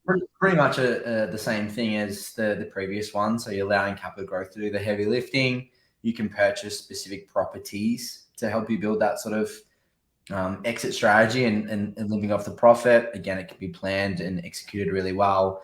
And it's probably a little bit more riskier than the previous one. The cons are the same as well. I guess one of the bigger cons with this is obviously you've got, as Steve mentioned, less passive income coming through from the portfolio. And like, it's great that you've got this lump sum of cash just sitting there that you can chip away at. The problem with chipping away at cash is that even if the portfolio is self-sustaining, which I think is important, you still have living expenses. So over time, if you don't have enough in there and you're chipping away with your living expenses at this cash, at some point in time, something's got to give. So you just want to make sure you've got enough in there with the profit and the cash to sustain however long retirement might be. And that's one of the funny things as well, is you kind of see these people retiring at 62 and then they've still got 30 years before they actually cark it. So like, you got to like, it's a lot of time to have to sustain yourself, especially when you have inflation and everything else coming into play with it. So it's just about making sure you're setting yourself up for that longer term period. And as I keep saying, like it doesn't have to be that line of the sand. Now we're going to sell 5 properties of the portfolio. You can sell like one at a time. Like you might sell one every 5 years and let the growth and the income come through as you start to go along. But as long as you know from the start that the get-go was, we're going to be potentially selling these properties as we head into retirement. Yeah, there are some tax minimization benefits of doing that as well when you stage it as well. Because if you sell them all in one go, then you've got obviously the huge capital gains bill. But if you can you've got the right structures in place. And again, we said this at the start, having the right accountant planning this stuff out with you is really important because you can minimize some of the tax there. But like John, you've made a really good point of people also don't know how long retirement is. So that's where having a passive income helps. And especially if you've still got some assets as well, like property, you always move with the market, because if rents go up, guess what? Your passive income goes up with it. If rents go down, so will your rent as well of where you're living. So you can always kind of stay with the market. But that's a really good segue into the next one, Joe, which is basically selling the whole portfolio. Selling the whole thing, the whole kit caboodle. Why the hell would we want to sell all of it? Well, so I'm just going through some of Jordan's points here that he wrote out, but like the biggest one is you actually just want to have an extravagant lifestyle, and you might hate your kids. You're like, stuff you kids, I'm going to keep all this money, go buy my Ferrari and travel around on my yacht. But it just gives you the whole thing. But like I said, planning for retirement is tough because I actually have no idea if I retire at age 65 or 70 or whatever it may be, if I'm going to live to 80 or I'm going to live to 110. Like modern medicine might keep going. So that's what I like about property. Whereas this one gets rid of that. Sometimes people do this and they sell the whole portfolio and they realize that they're not necessarily just having the money sitting in a bank account and they're going, oh yeah, I'm just going to chip away at this for the next 30 years. There are very low risk investments, and I'm not going to go too much into it because I'm not a financial advisor, but you can buy certain investments that are just kind of low risk and they try to match inflation, and then you just kind of live out your time over thing. But a lot of the times you'll actually see parents do this when they're trying to buy and they shift the funds into their children. So they'll actually give their kids all the deposits for their houses and things like that. So it's not necessarily just like, oh, I'm going to spend all this money. It's using it some wisely. But there's nothing wrong with this strategy. You just lose out on all the capital growth and you lose the passive income, in quotations marks, that you would have had from all the other strategies. Yeah, 100%. And like, if you are selling down the whole portfolio and just like having a big lump sum sat into your bank account, it's not really doing as much as you can. But also on the same token, if you just want a passive income of $80,000 and you've got a large chunk that you can put into some very low risk, low return asset, but if it gives you that $80,000, then who cares? It's giving you what you want. So maybe that's the lifestyle that you want to live. It's fine. What have you got down there, Jordan? Yeah, so I'll just reiterate some of the stuff that Steve mentioned that we've got in the notes, but you could find that really good lifestyle. Like if you sold your portfolio and you had $5 million or whatever it might be, and you really wanted to buy that yacht, or you really wanted to go sail the Greek islands for 3 years, like you can do that. You can find that extravagant lifestyle. You just have to really plan out how long those funds are going to survive and last you through that retirement period. Risk-free in terms of not having the debt and the interest rate movements. Again, it can be planned and executed really well. You're essentially buying and building a portfolio to sell off. And you can stagnate those property sales as you start to go along. Again, as Steve mentioned, with the tax benefits. Some of the cons is, again, the no generational wealth play. So you're really just stuffing the kids there and not being able to pass on that legacy. You'll need to time that exit correctly. Make sure that the funds don't run out over that retirement period. Sale and exiting costs, again, is a big one. So 3% on the way out plus capital gains tax is a lot of money. Where if you had kids, you can pass that on instead. Inflation is going to eat away at that savings. So let's say, again, in that scenario, if you had 5 million in savings, it might be a lot of money now, but over 20, 30 years, inflation is going to eat away at that as well. And you might run out at some point, and you don't have that passive income, as Steve was mentioning, with the growth of the economy and the market and rents and everything else that goes along. You get the benefit of that if you stay in the game. Whereas if you exit out of the game, you're susceptible just to your lump sum of savings that you've got on the journey. Yeah, one of the things as well is, I don't believe this is going to happen, but property has been going up over time, regularly, pretty stably long term. There might be a day that property doesn't go up. Like I know we've all made our wealth through property. There might be a day property prices drop 50% and having a portfolio actually really harms you. So it gets rid of that because, like you said, you've got the money sitting under your mattress, Joe. You've got some control of it that way. But again, all three of us don't believe property is ever going to go back because they're not making any more land. But you never actually know. There could be world wars and stuff like that, and the market could really turn. 100%. It's a good point. It might, and even if it doesn't go down, it might stay stagnant for 10 years, 20 years. What are you going to do in that situation? Like, makes it hard. And there's so many variables and things that can come up along the journey. So just got to make an educated decision and approach to it all. But this is exactly why I recommend people to have game plans, because that's a live lifetime kind of plan that you can have. No, I'm being serious, but you can run the scenarios very easily. You go, what happens if I get 0% growth for 5 years? What do I look like then? What happens if I get 5% growth for a few years? And you might not like the outcome, but at least you're prepared for it. And that's the benefit of kind of having that plan and playing those numbers. I get like on my sales calls, people go, oh, bloody interest rates are at 6%, yada, yada, yada. I've been planning for 6% interest rates for the last 10 years. Like all my cash flow spreadsheets, I type in 6% because that's somewhat near where the average has been for the last 20 years. And then people go, oh, yeah, but it's been low. And I'm like, oh, like I'm not buying for the next 6 months. I'm buying for the next 10 years. And that's the funniest thing I get with the conversations at the moment with the market, with interest rates. People keep saying, literally in the same conversation. Property is a long-term game. I'm buying for the next 10, 15 years. However, I'm planning to sit out of the market for the next 6 months because I think the market's going to stay flat or I'll pick up a bargain. I'm just like, well, which one is it? You've just told me it's a long-term game and you're buying with a long-term mindset, but now we're playing a 6-month gamble. So you're saying the exact opposite thing in the same breath. And it shouldn't matter what the market's doing. You should be focusing demand in 10 years' time and buying now. You buy to the market you're in. If you can pick up a bargain because there's less buyers in the market, brilliant, you do it. If you're not picking up a bargain because there's thousands of buyers, cool, you still do the same thing. It's still a 10-year mindset. Yeah. But even good property will always have demand behind it. Like I'm a fan of, even if you had to pay 10% extra for a property, if it's a great asset and there's demand behind it, then there's always going to be demand behind it. It's in a great location. It's got some great aspects to it. And, you know, in 10, 20, 30 years time, that 10% is going to seem minuscule compared to where it's going to be over that longer term time horizon. So sorry to cut you off there, Joe, but yeah, I totally agree with where you're coming from, Steve. Yeah, it's so true.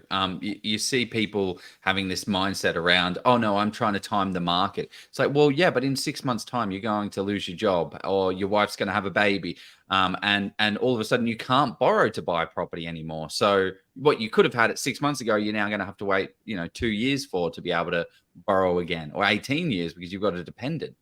Like the conversation gets even funnier with commercial because, like, say we go out and buy a $1 million commercial property, which is about 25, 30 grand a year passive income on a 70% loan.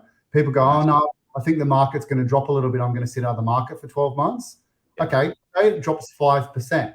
So now that $1 million property is worth 950. I've had 30 grand passive income if I bought the property now. So you wait in a year, you've saved yourself 20 grand. So you've missed out on opportunity cost of capital growth over 20 grand. And if 20 grand is changing your lifestyle and your portfolio, reassess. Go pack some shelves at Coles one night a week and you make 10, 15 grand. You can make that up without taking the risk. So it's just people that try to play that 6-month game. I've been doing this for a long time now, and I've literally dealt with thousands, probably 3,000, 4,000 clients. I've seen their portfolios. I'm yet to meet anyone who's been able to pick the market to 6 months. Not one person. So I don't know why everyone thinks they're going to beat everyone else and jump in 5 minutes before the flock.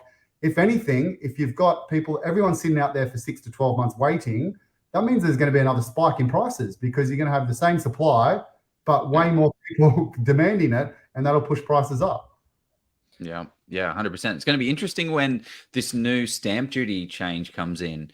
In New South Wales, you can have you don't pay your $32,000 stamp duty. You can pay it as an annual fee. So all of a sudden, the market now has an additional $32,000 that they're going to be like, oh well, what am I going to do with this? I may as well buy and spend a little bit more on that next property. Maybe that's going to change the way things go on prices as well. But we have our 7th and final.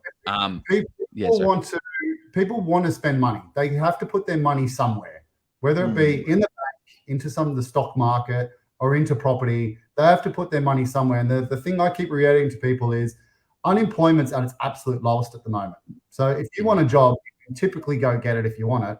So the incomes and savings are there at the moment. So whatever interest rates are doing, people have money and they've got to put it somewhere. Where you put that money is your decision, and that's the shares versus property argument, things like that. But the economy is still strong. So yeah, there are some good premises for property. And when it goes, like you're better off being in a market at the moment with 2 to 3 bidders or 2 to 3 interested buyers, or some cases there's like you're the only interested buyer. When the market flips, all of a sudden there's like hundreds of people's going through the open home. There's 20 people bidding at auction. Like it gets full on and it goes fast. So like as Steve said, like don't try and pick the bottom. If it's decent market conditions to potentially buy, like, and you're in a good financial position to do so, just take advantage of it now, because you're not going to pick the exact moment it's at the bottom. Yeah.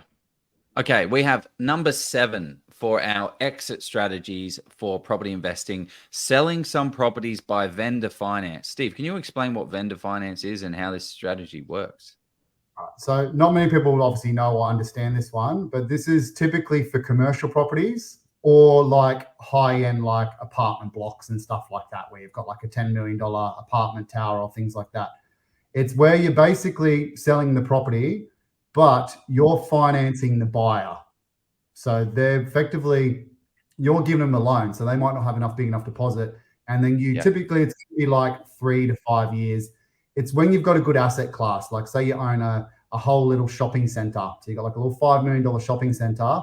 And the reason why someone might do this is because you can actually command a better price for the property, because someone who might actually pay a premium because they get to buy the property now, and because it's really positively geared, it actually pays for itself. So as an owner, if I own that shopping center and I know it's a good quality asset, I'm not worried about them not being able to make repayments because it's just coming out of their passive income. Instead of them having a 200K passive income, I'm getting 100 grand of it. And the benefit for me is I obviously don't have the same interest rates with the banks and things like that. And I can stage my retirement. I can still keep the passive income from that property over, say, 5 years before I've completely dissolved of it. So like all the other strategies we went through, once it's gone, you've lost it. This one's a nice phase in one where you might phase into retirement with it, have the tax advantages and things like that. It's not in a hot market in the last kind of couple of years. It hasn't been used that much, but 2+ years ago, I was seeing it quite regularly, but it's a nice kind of little stage approach. The main thing is, and people go, oh, what if the new buyer doesn't pay off the debt and things like that? You are covered legally with all that stuff. There are literally things called like, you got like a balloon payment date where if they haven't paid by certain dates, you get the property back. So like say in 3 years time, they've missed a payment, you theoretically can actually take the whole property back. So you're like, cool, thanks for paying off 15% of that debt for me. And you go from there. The other one is you make sure you have rock solid guarantees on it. So the person who's buying the property from you, you'll base it on their portfolio or their personal income. So you'll effectively have like rights to their PPOR or their business or a few other properties. And there's 1,000 ways to skin the cat, but you make sure you protect it legally through their assets. You don't just give it to average Joe Tucker who's like, yeah, I'm good for it, trust me. You have to put up something. You might go, okay, cool, I'm going to give you a title of my 5 properties if I don't pay it. So it's risky from a buyer's point of view. If from a seller, not so much if you get your kind of bulletproof contracts in place. Yeah, but it allows them to get into a potentially better asset, and that vendor is then helping them get into it. Super interesting strategy. Super interesting. What have you got here? I was going to say, one of the things I've actually noticed is most of the times I've seen my clients buy or sell with vendor finance, the current owner is normally just attached to the property. It's normally some like old guy or girl who loves that property. They've been like property managing their little shopping center for 10 years personally, and they just can't quite let it go. And they end up selling it to like a buyer that they actually really like. They're like, oh, I like this guy, I'm going to help him out. And then they kind of phase that way. So there is a weird emotional aspect to it sometimes, I find.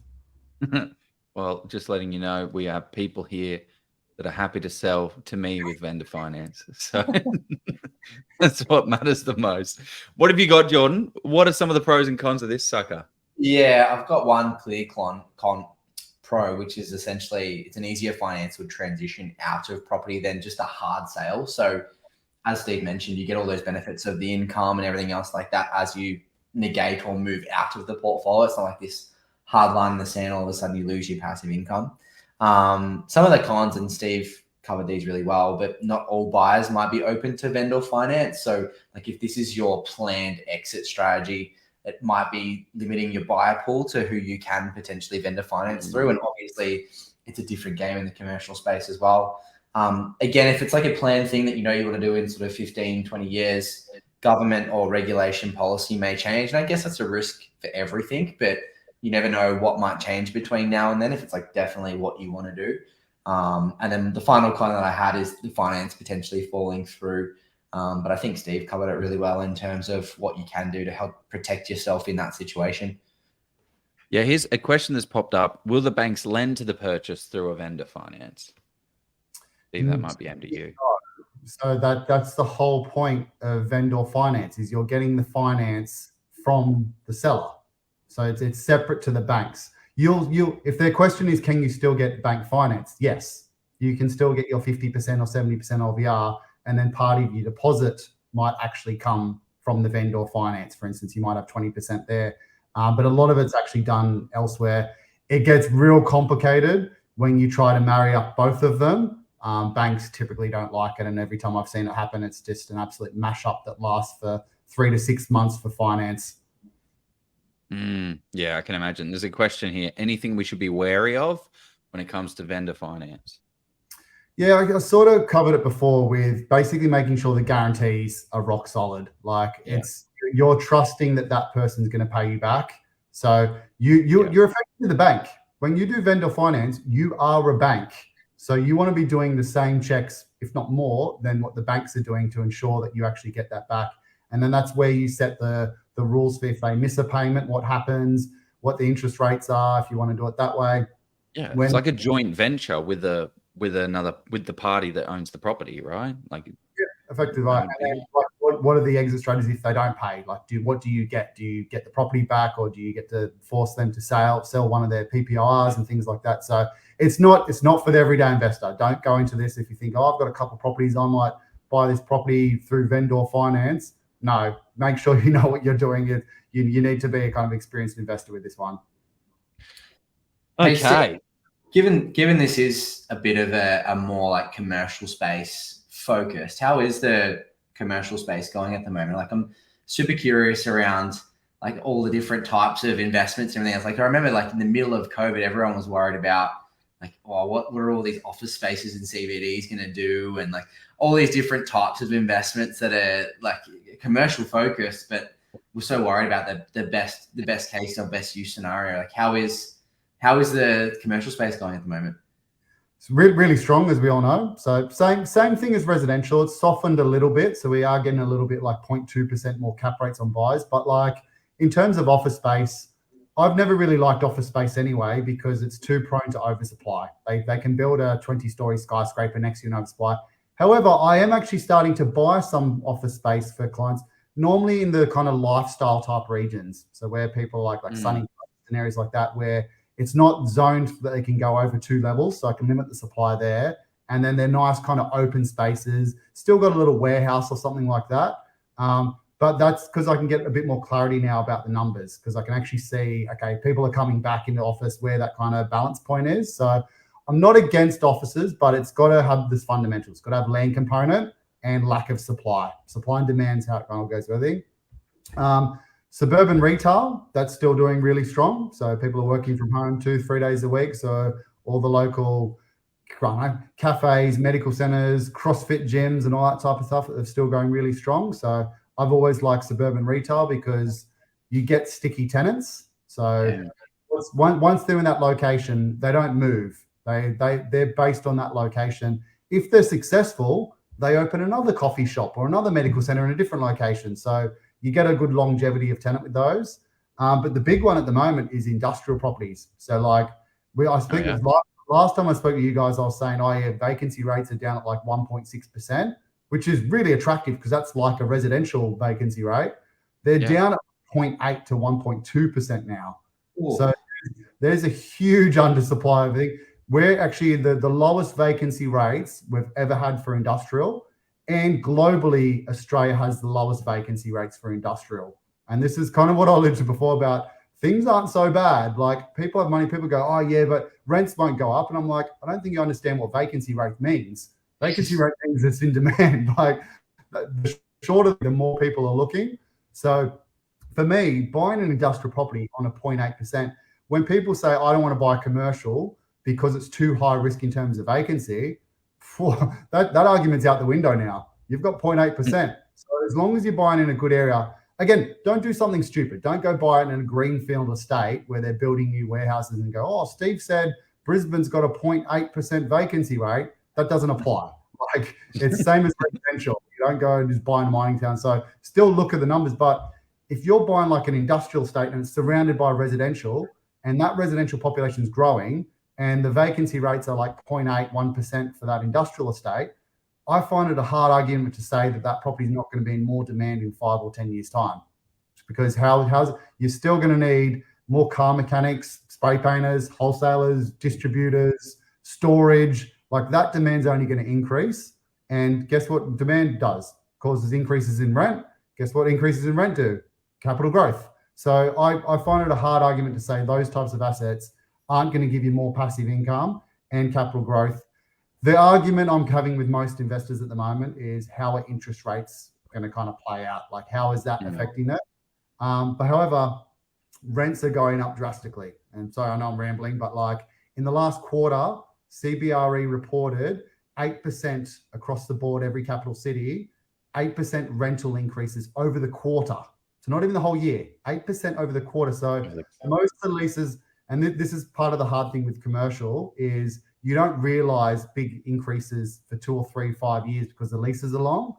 Most my personal commercials and the clients' ones that are coming up for lease this year, we're bumping up the rents 20 to 30%. So even though we're seeing 30% increases in interest rates, we're sort of matching that. So like we're not seeing a huge dip in cash flow, and that's what people thought was going to happen. You're going to have increased interest rates, therefore I pick up a bargain at a lower price. No, the rents are coming up on par with it as well. And they kind of have to. That's inflation, and interest rates are a guide of the market of what's going on. So if there's money there, it kind of comes up. So like I said before, don't try to play the 6-month market anyway. Buy with the 10-year mindset, and then you'll be all right. The good thing with commercial, I know I'm rambling on. Good thing with commercial is even at higher interest rates, it still pays for itself. So like $1 million one that's 20 grand a year positive now, if we see a couple % extra interest rates, that 25 grand will go down to 0 or 5 grand. You can weather that storm. And that's sort of why I like commercial in some circumstances over residential, because neutrally geared residential property with higher interest rates, guess what happens? It's negative, and all of a sudden there's your lifestyle, there's your exit strategy change where you have to start forking out money as opposed to weathering the storm. Yeah. And I love that. Okay, so we have had 7 exit strategies. We have keeping all of the properties and not paying down the debt. We've got keeping all the properties and paying down the debt, keeping all the properties and increasing your debt, selling part of your portfolio to pay down the debt, selling part of your portfolio and living off the profit, selling your whole portfolio, and last but not least, selling some properties by vendor finance. Are there any other exit strategies? Throw them in the comments below. If anyone has any other ways to exit property, that would be awesome to hear. But what Jordan has done has factored some of these into the Gameplans platform to show us what we are dealing with when we actually exit. So this is what I love about the platform. It's super visual and it will give you that representation. So can you give us an overview of the person that we're dealing with here, Jordan? And should I share your screen now? Yeah, go for gold. Okay. So essentially, you and the every time I'm on a call with Joe, he's like, can you zoom in? Can you zoom in? So essentially the person that we're going for is a household income of 200K, and they currently have 150K in savings, but no properties in their portfolio. The accumulation stage is the same for everyone, and I'll go through that in a second. But the other key number to remember is that we're saving around 5 grand a month as well. So Joe, can you see my screen and all looks good and everything like that? Yep. Awesome. So we're buying, the accumulation stage is 4 properties over 8 years. We're doing an inflated property value of 500K. So we're buying a 500K property this year and then inflated at 5% by 2024, 2026. And the last one is in 2028. And the growth rates and yields vary on these as well. So I think from memory, the first 2 that we're looking at is a 5% compound growth rate with a 4% yield. And then we go for that sort of higher cash flow or commercial play for the last 2. So we're looking at 5% growth rate, but 5.5% yield on those as well. So same acquisition for all of the strategies that I've just mentioned. A couple of key things to watch. So this first one, hold on, let me go back to, this is keeping properties and then keeping debt as we head into retirement. So we're on the accumulation stage. We get to a market value.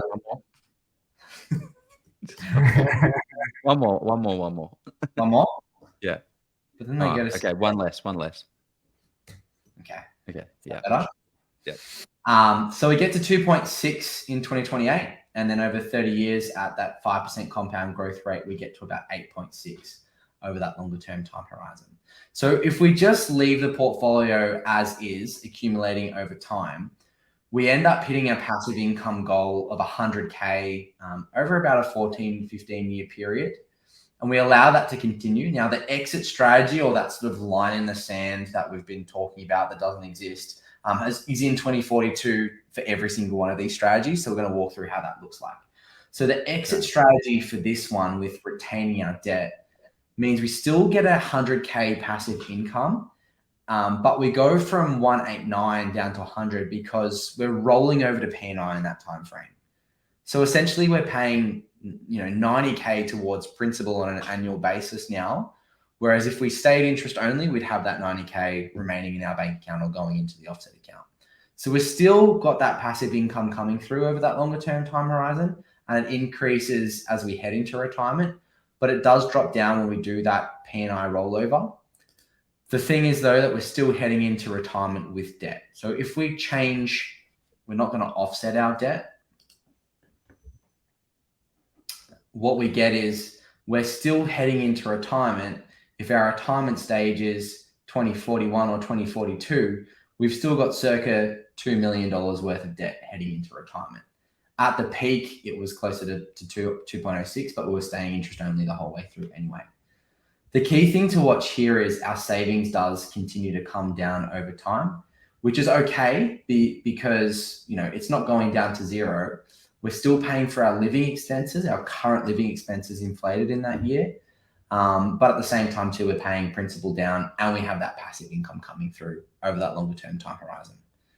So this is a scenario where we're accumulating the portfolio and then still heading into debt into the retirement stage of life. Obviously, it's not looking so bad. Looking really good. Looking pretty good from that side of things. When we look at our monthly savings, so we're saving around $5,000 a month this year. We end up going to about 15K over that period before we exit.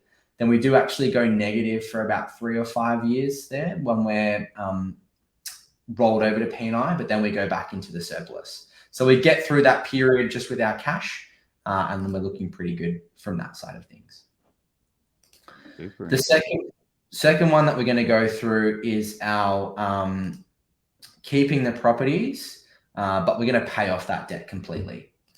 So again, same scenario, same income, same rates, everything else like that. Acquisition of the properties is still all the same, except what we're doing now is in that 2024 period, we're taking what we would have of savings of around 1.8 mil, actually eliminating, close to 1.5 mil worth of savings and deleting or getting rid of majority of our debt in that year. So if we turn the offset off in this scenario again, what we'll see is our debt is actually much lower than the previous scenario. So we're bringing our debt down to sort of 500K. Now, the argument with this is you could wait a couple more years, save a bit more money and eliminate the rest of the debt. But we are eliminating our debt. Our target was that 2042 period, and we're eliminating as much debt as we can in that year. So I'll just turn the offset back on so we get accurate passive income numbers. From this scenario, again, we're quite good. Like we hit that passive income target by 2036, and then we're still rolling through. We've still got that a bit of P&I in that 2042 period, but we still end up at about 180 of passive income moving forward into the future. It's not a cliff anymore. It's not a massive drop off because you've been paying down that debt. Yeah, you've paid off that debt completely. And now you've got that passive income coming through. Now, the only con with this is obviously you've got to pay tax on this income, and you don't get that inflated away debt. When you do have debt heading into retirement, that starts to inflate away. But we don't have, in this scenario, we don't actually have that period of 3 to 5 years where we're actually in negative territory. We still stay positive with our savings. It's just not as strong as obviously it was eliminating the debt. So again, another common scenario and looks pretty decent. The third one that we had was keeping our properties, but increasing debt. So again, same income, same savings, all of the above, same acquisitions.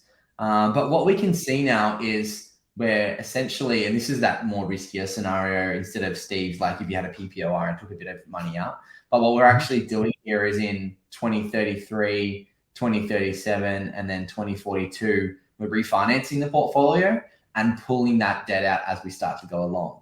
So if we were to go into retirement in 2042, we're still heading into retirement with circa $4 million worth of debt, which is a pretty risky thing to do. But the good thing is that we do have $3 million worth of savings or equity that we've extracted that we've put into offset or into an offset account. Now, the risky thing with this is we're obviously going negative savings moving forward here. And so, you are chipping away at that savings number as we start to go along. And this is what we were saying beforehand, with just ensuring that we do have enough savings or equity to sustain going into that period. But this is why it is a riskier play, because we're chipping away at our savings as we head into retirement. Interestingly enough, though, in terms of our passive income target, we are lower here as we go through because we're refinancing, increasing our debt, which means our interest rate payments are going to increase. Once we recast and put everything onto P&I, we do go negative, but only for a period of 2 years. And then interesting enough, over the 30 years, we end up getting closer to a passive income of 100K. So it is a riskier strategy. We are relying on our not chipping away too much at our savings. But at some point in time, the passive income, because we're sustaining the portfolio, continues to increase. And we might get to a point, depending on how long we decide to retire for, where we've still got enough income coming through to sustain the portfolio. Wow. Okay. Scenario 4 was selling one of the properties. So, selling property to pay debt. So in this scenario, again, one of the questions I can see, which is actually quite applicable to this, is someone's questioned self-managed super fund properties, which for me, it's exactly the same as buying a property out of self-managed super fund, a fixed end date that that's basically going to free up. So you can actually model this, I imagine, in game plans of, okay, I know at retirement age, I've got access to this property at 2035, and then you can calculate from there. Yeah, 100%. That's a great point, especially if you're planning that retirement period around the rollover. So I don't know what the age is. It's like 62, or I think it's changed recently. But whenever that retirement rollover period is, if that property in the self-managed super fund is actually now transferring into your name or into your actual portfolio, it's the same thing. You can choose to sell that, and the same thing would essentially happen. You just have to be restricted to that line in the sand of this is when you now have access to that portfolio instead of being a self-managed super fund. So this is the selling off of one property. So again, same acquisition and everything. We end up getting to circa 5 mil of market value, and then we actually sell that property. So we come down to about 3.8. So we're losing value of our portfolio, but by doing that, we're increasing our savings and then paying off the remainder of our debt. So we essentially have zero debt by 2042. It comes at the cost of a portfolio value, but now we're in a good equity position. We've still got circa 550K worth of savings in the bank and zero debt heading into retirement. The best thing is, additionally, we do have that passive income coming through. So as we saw from the first two scenarios, pretty solid, hitting that goal by 2036. And then we get to about 170 before retirement. We roll over, we pay our debt off completely. We've still got 140K passive income coming through and 550 or 600K in the bank sitting there heading into that retirement period. So again, for the more risk adverse people, they might want to just eliminate their debt completely. They're not susceptible to interest rate movements and everything else like that. Just going to be susceptible to inflation eating away at this income and eating away at the savings in the bank account as well. So that looks pretty good. The next one is selling some of the properties and then living off the profit. So same, but we've got a bigger dip. So again, we accumulate, we get to circa 5 mil, and then we have a much greater dip. So we're selling the two growth properties in this scenario. Our market value essentially halves by doing that, and then continues to grow from there. But the good thing is, even though we drop equity within the portfolio, we do end up with sort of $2.5 million worth of savings. So again, this is that extravagant lifestyle situation where you go, who cares? I'm just going to go buy a nice yacht or travel to Greek Islands or whatever it might be. I've got the funds to do it. The only thing to remember is, moving forward, we are losing passive income and we're still sustaining expenses. So our savings over time does continue to come down. And at some point in time, as we chip away at our savings, we might not have enough left to continue to do so. And as we mentioned before, Jordan, as well, you actually don't know how long your retirement's going to be. Like, at this age, we have no idea if it's going to be 20 years, 30 years, or 50 years. Technology might advance as well. Yeah, spot on. So passive income wise, we do the same trajectory as the previous scenarios as we start to get into that rollover in 2042. I think previously was still at a solid passive income target. I think we're about 140. And now we're actually dropped down to about 67 or 70K out. So essentially half of where we were in terms of our income. Our income and our rents do continue to increase into retirement, which is great, but it's still not enough to sustain that lifestyle expense that we've got into retirement. And we will be chipping away at savings, even though we've still got some income coming through as well. Remember that these numbers, especially in like 2052, is in today's dollars. So that 150K inflation adjusted is really going to be closer to sort of 70, 80K in today's dollars. So even though it looks good and it looks like we can potentially retire, it's still that inflated number, and our expenses are going to inflate along that journey as well, which means we're going to be chipping away at our savings as we go along. But that's one of the advantages, Jordan, of actually having no debt and paying it off completely, because then you get rid of all that kind of inflation and things like that, and your income is effectively there. And that's the argument between having it paid off or having an asset that's paid off. So if you've got your PPR paid off and an investment property, that rent that you receive from the investment property should move with the market and cancel it out. Exactly, nailed it. And you just treat it like a normal income. You got to pay tax on it, and it's a normal income, and it increases with the market. That's why I'm a big fan of sustaining that portfolio heading into retirement. I think we've got, it might just be one more, but sell the property and then we've got two more. So sell the property and use the profit. So this is, no, that was the last one that we did. So we do have one more. Sell all property. So this is going to look quite interesting. Again, same acquisition, but we have a hard sell. So we build the portfolio up to circa 5 mil. We sell the portfolio off completely. So we've essentially got no equity, no market value, no more debt, but we go from the savings of 1.9 to 4 mil. So big chunk of savings. It'd feel good to hit retirement and go, yeah, I got 4 mil in the bank, all happy days. Obviously you lose all of your income though. And again, you are chipping away at your savings as you start to go along. And those inflated expenses is, looking like 170K a year compared to what this year might be like, 40, 50, 60K.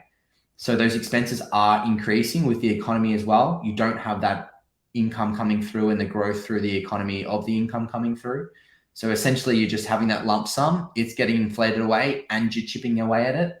And if you don't have that planned, this is going to last me for 30 years, you could be stuck in a bit of a situation by doing that, even though you've gone through the same acquisition phase as all the other strategies beforehand. So yeah, I hope that was valuable. I think it's probably a lot to take in, but they're the kind of the strategies mapped out and sort of see where they look. And I think the two favorable were the two that we mentioned, is that natural exit of just sustaining the portfolio, letting debt get paid down over time and heading into retirement with that. But also additionally, potentially selling one property and eliminating the debt completely out of the portfolio. That was brilliant and far out. Yeah, I'm glad we record these so people can go back and just like watch and soak that up, because there's a whole heap there. But that's the thing why I like game plans. It's visual. Like I've come up before with what I think is a brilliant spreadsheet, and I try to show all those numbers, and people's eyes just glaze over. They kind of go, I'm just seeing numbers on a page. You can't visual, but actually seeing the graph just pays dividends. And the best thing about game plans, you can play with the numbers. You can just go, what happens at 7%? What happens at 2%? And actually see the outcomes. Yeah, perfect. One of the questions here is, where are the recordings? We post them on YouTube. So go Oz Property Investors in YouTube and you'll be able to do that. We also have the podcast. So type Oz Property Investors in the podcast as well. There was a question here that was for you, Jordan. He said, she would love to hear your thoughts, Jordan, on achieving a passive income pre-retirement and then maximizing tax benefits post-retirement.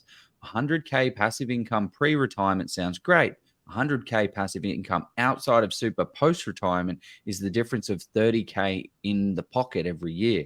Do you have a recommended way to maximize both options?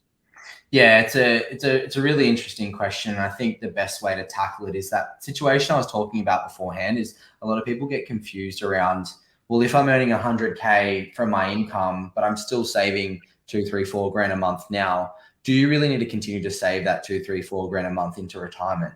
So it's not a like for like of I need to earn 100K beforehand and 100K passive income, then we just switch one off or the other. And so even if you have that tax coming out of the fact, You just need to make sure that your expenses going into retirement, and be really realistic. Like, if you would love to go on a 20 grand holiday each year and go to Europe and enjoy, like, factor that in, because this is life at the end of the day and we want to enjoy it as we go through. So figure out what your current expenses are. If you've got a paid off PPOR, that's fantastic.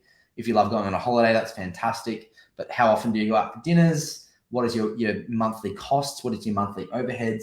Figure out that number, reverse engineer it after tax, and then figure out the number pre-tax. And that's your goal. Like, figure out to get to that point and then make that decision from there. And anything with tax minimization as well, this is the difference between a good accountant and a bad accountant. A bad one, not necessarily bad, they'll just go, oh yeah, buy under a trust or whatever it may be.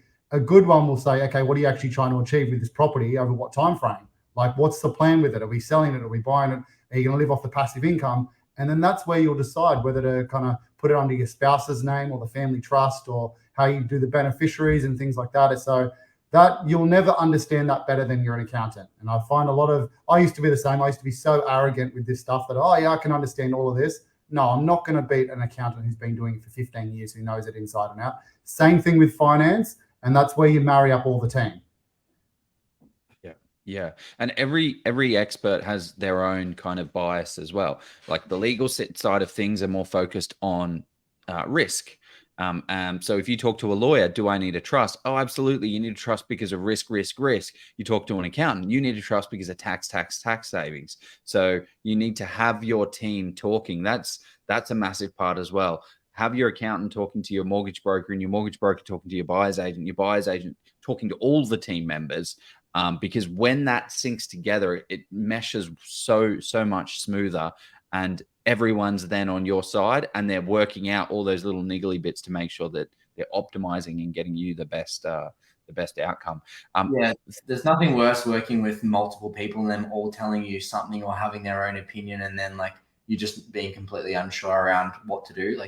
I've been through that period in my journey where I've just kind of been like, oh, this person's told me to do this, so I'm going to do that, and then that person told me to do this, so I'm going to go do this. Like, as Joe said, have everyone work together on your collective goals and your risk profile, and understand what you want and what each individual asset is going to achieve for you, and reverse engineer it from there. Get everyone on the same page. Say, this is what I want and this is how we're going to get there. And yeah, everyone's going to have their own opinions and their say, and we should do this, we should do that. But collectively get everyone together and you'll come to a mutual agreement.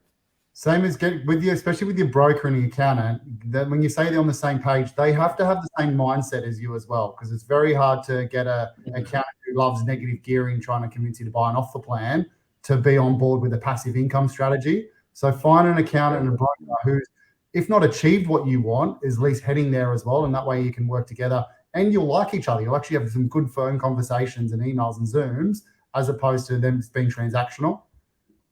Yeah. 100%. Throw in your questions, guys. We have gone very much over time, and I appreciate both of you guys for spending so much time on this. So I just wanted to run through a couple of comments, and we can go through it. Commercial property. I bought it through Steve Palise. Look at this, mate. You've got customers on there. This is our fourth investment. Does it need to be an exit strategy, or can we draw funds again for another residential? Nah, just keep buying through me. That's all I care about. Just buy me another buy.